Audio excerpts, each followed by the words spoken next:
Hi everybody and welcome to the Mental Toughness and Body Show. My name is Rob Evans and I'm your weight loss coach, health strategist and internationally published author, helping take your life, your business, your body, your health, your wellness, your mindset from where you are right now to being unstoppable. And today I want to talk to you about those moments where you tell yourself, I don't want to do it. This can relate to any scenario in your life, but let's talk about a topic that is near and dear to my heart. I'll give you a specific example of mine today, but let's talk about health and fitness, health and wellness. Now you can think about a workout, food, consistency, anything like that. So all of us have probably a greater level of health and wellness, whether that be body, whether that be our inner health because we're suffering from different diseases or just lack of energy or focus in the areas that we'd like for around our health. But everybody wants a better version of that. I've never met anyone that says, yep, I'm exactly where I want to be. Even the top bodybuilders that have such minimal body fat, you'll find that they still believe that they can improve. And that's the sign of greatness, isn't it? You're always looking for that change. But when we're working towards achieving what it is that we want for ourselves, we're going to have moments where we really don't want to do it. And I've got a 5-step process that I walk through when I'm confronted with this personally. So I'll give you the exact scenario that I was facing today, and you'll be able to slot in your own excuses, stories, if you like, that will relate to you. But you can use this model to get to the other side and create a better version of you. So the first thing is that, okay, so I don't want to do it. So what don't I want to do? So today, it's Saturday here in Melbourne, Australia, and I've had an incredibly busy week. I've been working 16-hour days. This week was the first week that our studio, we were able to open again and see people in person in our studio. And I've been absolutely flooded with new clients, existing clients, all getting back into it, absolutely loving the experience. But I've been working 16-hour days. Now today's Saturday, I worked again up till about midday today. And then I've only got 5 days left until my final photo shoot. Now keep in mind that I've been working towards this for the entire year. It started last year, late last year. I planted the idea in my mind and I've been working at it every single day since I made that decision. And so I'm in the last 5 days. So I need to make sure that I'm getting things right. So today was going to be my last workout for the next 5 days before my photo shoot. Now, because of the week that I've had, by the time I got to midday, I was absolutely exhausted. Like, I'm talking beyond tired. I'm talking really exhausted. And so what I did was I was working at my desk and I was talking to my cat and I said, Stripey is my cat's name. And I said, Stripey, I need to take a break here. I am wrecked. So I have a carpeted office floor. And so I hopped off my chair and I just lay on the floor and I went to sleep within about 90 seconds, just for about 15 minutes. Then I woke up and I'm like, man, I just feel completely wiped. And then I realized that by this stage it was, I think I didn't work for another hour or so. So it was about 1:30, something like that, 1:45. And I thought, oh man, today I'm supposed to do my final workout. And then I thought, oh no, I can do it tomorrow. But then I looked at my schedule and said, no, I can't. It has to be today based on my schedule with my strength and conditioning coach. It must be today. Now, normally I'd work out at 12:30, so it's getting closer to 2 o'clock. So in my head, I've said, I don't want to do it. I am so tired. It's not going to be a great workout. I'll just do it tomorrow. I'm just too tired to do it. That was the story that I told myself. So in my head, this is the first step. I say fast track your excuses. Okay, there's a second part to that. But so I went through all those excuses in my head. to say, no, I'm too tired, can't do it, I've been working so hard this week. So imagine you've got all those excuses written down, like there's a page per excuse. And you know how, like if you got the book and you just flicked it on its spine, and you flicked it and you can see the pages go through really fast. I then imagine them going like that, and then I imagine them burning. So imagine like you throw the book up in the air and it just disintegrates into a million pieces. Because my thinking is, okay, yeah, they're the excuses, but let's just get them out of your head and get rid of them. So for me, it's like seeing them flick through like a book like that and then throwing it up in the air and it just bursts and they all disappear. Guess what? No more excuses. Step 2 is, what do I want? I reflect on that. So go back to my scenario. I want to make sure that I'm finishing strongly. I got 5 days left and I know that I can't do the workout tomorrow because I must do it today, because that's what I agree with my strength and conditioning coach, and this is to put my body in the best possible position in a further 5 days' time. I don't want to get to the end of this, have a discussion with my coach, and he says, so how do you go? And I say, well, I'm not completely satisfied. And he said, well, did you do everything that I said? I could either say, yeah, I did, but really I would say, well, no, I didn't, because I didn't do that workout then, I did it here instead. And he said, well, that's not what we agreed. You need to do it here so you can get the best possible results. Now, is a day difference between doing the workout today and tomorrow the end of the world? No, but it's what my coach wants me to do so that I can go into the rest of the week with the right mindset and knowing that I'm doing what he said and I'm putting myself in the best position to get the results. So I said, I'm not going to mess up my whole year by not doing what he's asked me to do. So I need to force myself to do it because I'm working towards the best version of me ever. And even though I'm there now, the best version, I want better. I want more. So that's number 2. I made that very clear, a really clear reminder of what the heck I want. So then step 3 is why? Reminding myself very strongly. So why do you want this? That's right, because for the last 32 years, I've always said, I want to produce what I'm producing now. But I've always created a story for myself. I've always created those excuses as to why I can't get that result. Now, like I said before, I've already burnt those excuses, so I don't go back into them, but instead what I do is say, well, why I want this is because I've been working so hard all year. I'm not going to sacrifice it all now. It's so important for me because I have tried for 32 years and this is the year that I dedicated to get the best result ever because I've never been able to do this before. I've never put this much focus into myself before. I have always put other people ahead of myself and my own health and fitness and what I truly want. And I said 2020 at the start of the year that this was going to be my year to focus on me because I'm worth it and because I'm not going to continue to live in a place of mediocrity with what I want for my body because of external forces. It's important to me because I'm worth it.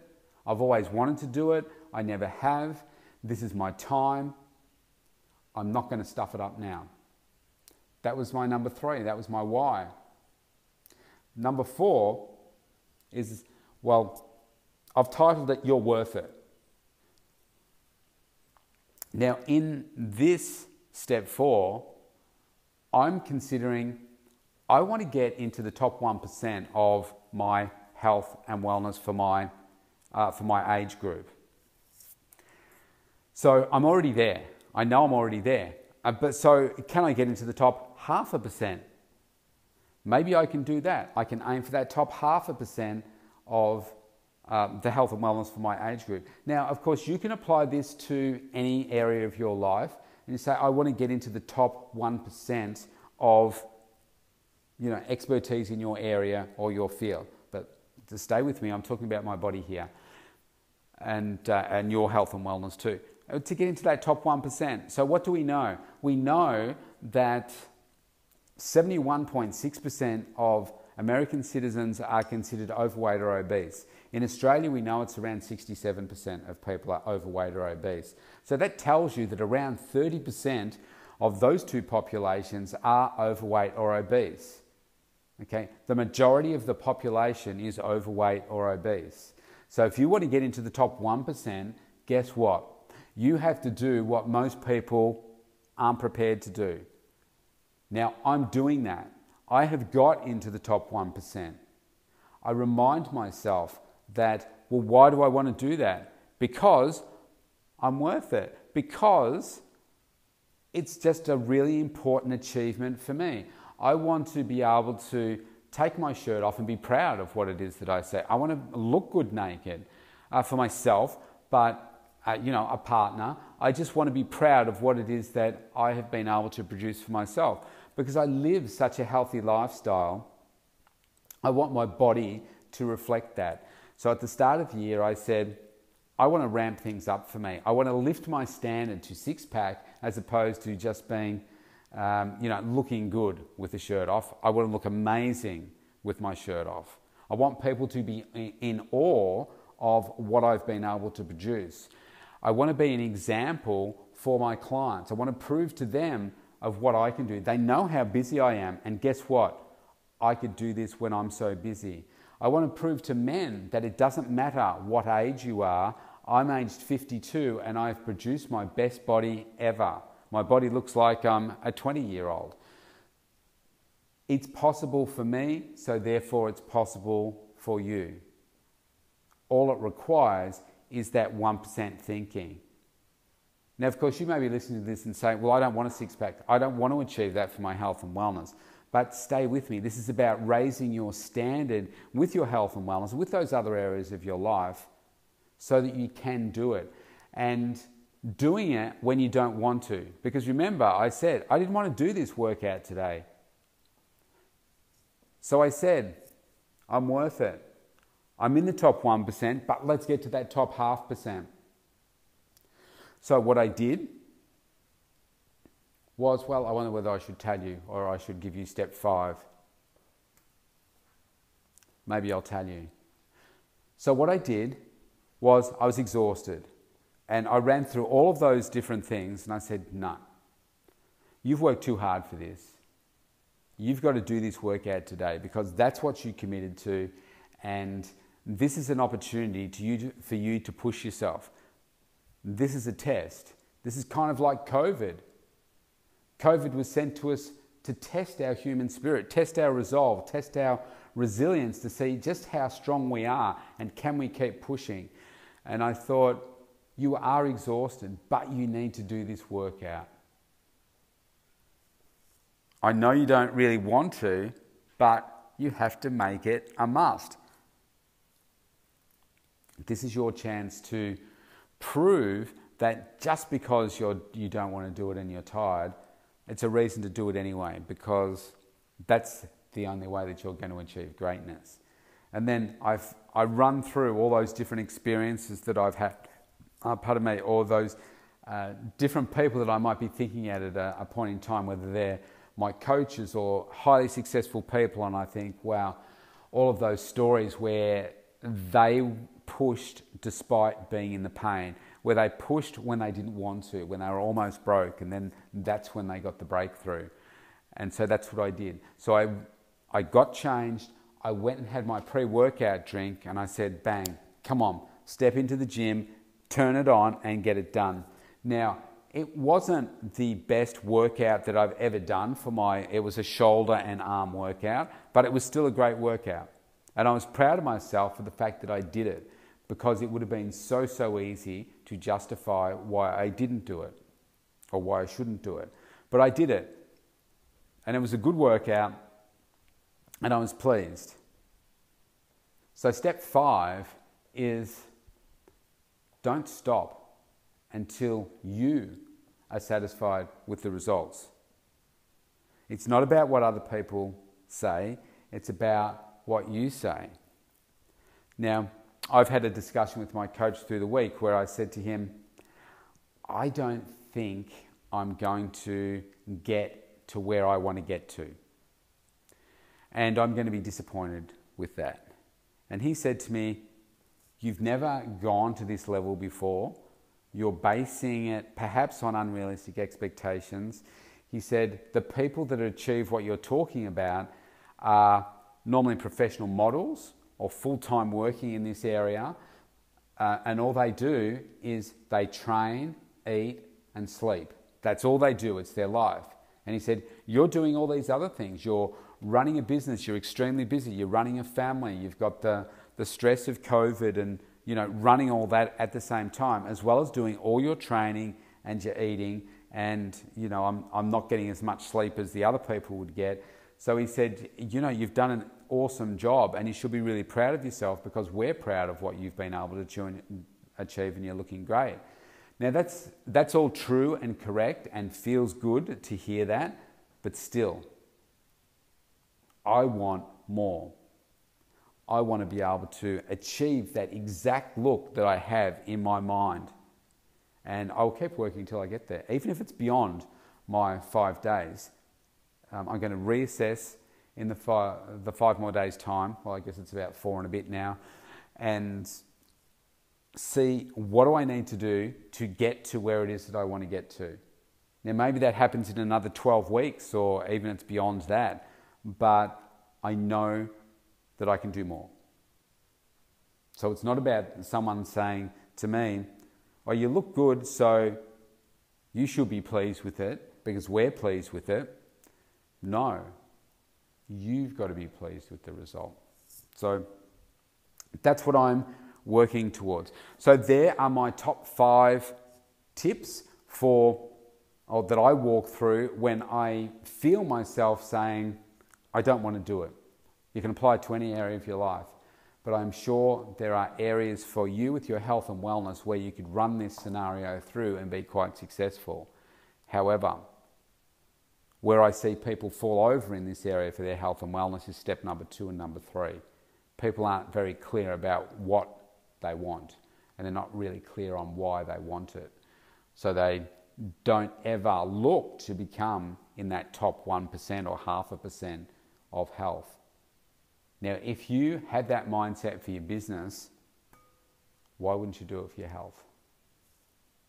I like what Hugh Hilton says. He says, without health, there is no wealth.